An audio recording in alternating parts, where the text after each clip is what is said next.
Entonces no hace falta que me presente ni que presente el estudio, ¿no, Arturo? Vale, pues directamente hablo y ya. Le digo al sujeto que pase. ¡Drácula! El vampiro gallego.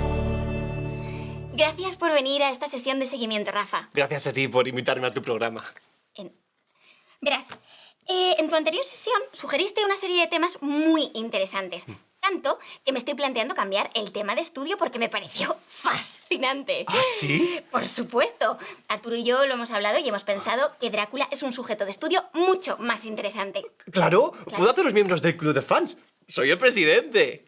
Además, podréis tener una camiseta tan chula como esta. Claro. Qué guay. Sí, Genial. es mi dibujo. Es que nosotros queríamos hablar contigo porque tú eres la persona que más sabe sobre Drácula. Claro, yo empecé a seguirle antes de que fuera mainstream. Y el primer comentario de todos sus vídeos siempre es el mío. First. Primero, en inglés, que mola más. Claro, sabrás un montón de cosas sobre él. Detalles privados como, por ejemplo, no sé, dónde vive, aquí en Madrid. Por supuesto, uno no se mantiene como presidente del club de fans sin ser un máquina del stalkeo. La competencia es muy dura.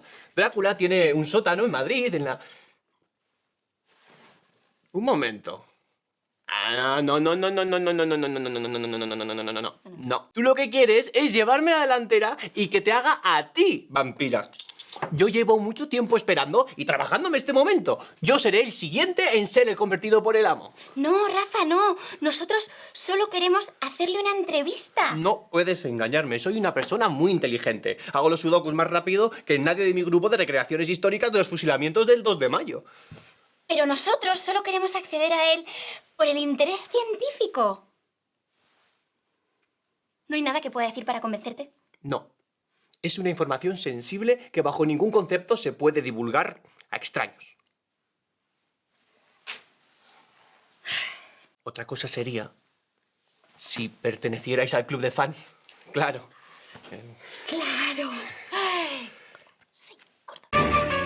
¿Y qué te pondrá? No, aquí no. No. ¿Tienes tu ficha Sí, para...? sí, la mochila tengo ahí un montón. Hay que suscribirse al canal, eso. Es Sí. importante. Y Sí, sí. campanita. Campanita, Que campanita. si no... No. No te enteras. Nada. Al no te último enteras de que nada. te enteras, eso me pasa a mí, pero luego ya.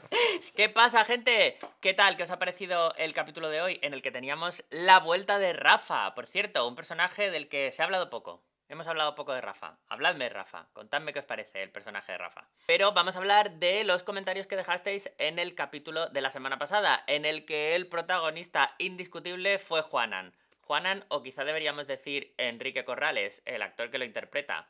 Os leo. Morfery FM dice: la risa de Quique es como alguien marcando un número en un móvil viejo. ¿Le habrá comunicado o existirá de verdad? Enhorabuena por la serie. Seguir así. Muchas gracias.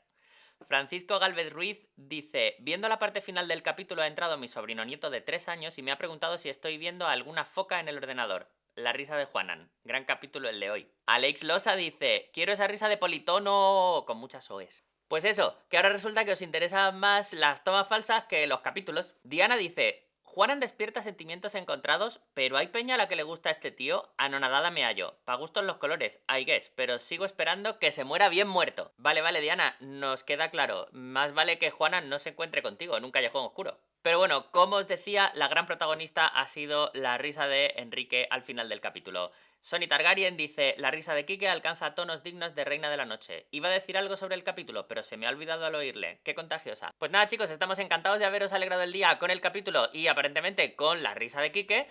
Y nos vemos en el próximo. Hasta luego, gente.